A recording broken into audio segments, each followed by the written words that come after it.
Assalamualaikum warahmatullahi wabarakatuh. Halo, selamat malam semuanya. Jika Anda menonton ini malam, saya Eka Janisa. Di sini saya akan menjelaskan mengenai return dan risiko portofolio bab 5 dari buku portofolio dan investasi. Ada banyak alasan yang menyebabkan seseorang mau melakukan investasi. Di antaranya adalah persiapan untuk berkeluarga, untuk menyokong anak, mengurangi tekanan inflasi, dan lain sebagainya.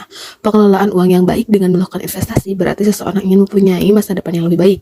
Jadi tujuan investor melakukan investasi adalah untuk meningkatkan kesejahteraannya. Sumber dana investasi bisa diperoleh dari dana yang dimiliki saat ini seperti pengisian sebagian dari pendapatan dan bisa juga berasal dari tabungan yang sudah ada. Investor tentunya memiliki harapan peningkatan kesejahteraan di masa mendatang ketika investor menginvestasikan dananya saat ini, yaitu dengan pengorbanan mengurangi konsumsi saat ini untuk peningkatan konsumsi di masa yang akan datang.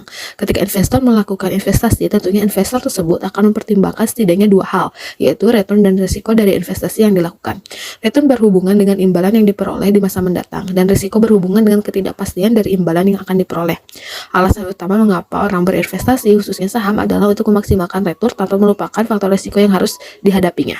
Return merupakan faktor yang dapat memotivasi seseorang untuk berinvestasi dan juga membuat investor berani mengambil risiko yang tinggi pula. Oke, yang pertama adalah pengertian dari return.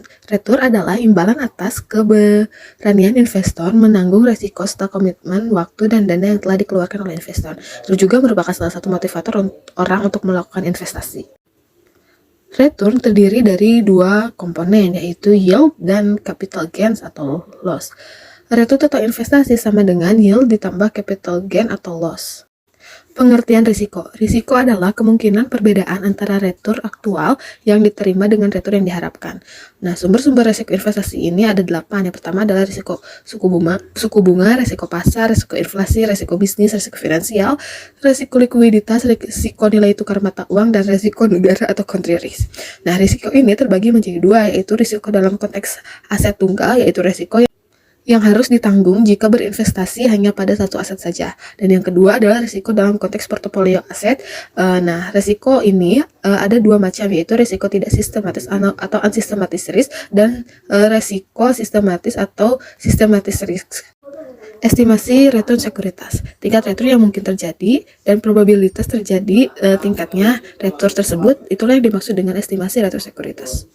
Analisis risiko portofolio. Kelebihan investasi dalam bentuk portofolio dibanding aset tunggal adalah bahwa kita bisa mengurangi risiko tanpa harus mengurangi tingkat return yang diharapkan.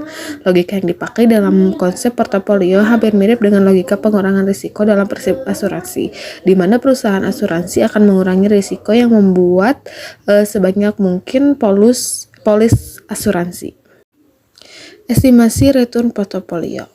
Return yang diharapkan dari suatu portofolio bisa diestimasi dengan menghitung rata-rata tertimbang dari return yang diharapkan dari masing-masing aset individual yang ada dalam portofolio. Rumusnya adalah IR sama dengan sigma WI ERI. Estimasi risiko portofolio. Ada 3 hal yang perlu ditentukan, yaitu varians setiap sekuritas, covariance antara satu sekuritas dengan sekuritas lainnya, dan bobot portofolio untuk masing-masing sekuritas. Ya, itulah penjelasan mengenai bab 5 buku portofolio dan investasi karya Andi Indrawan dan kawan-kawan. Terima kasih. Assalamualaikum warahmatullahi wabarakatuh.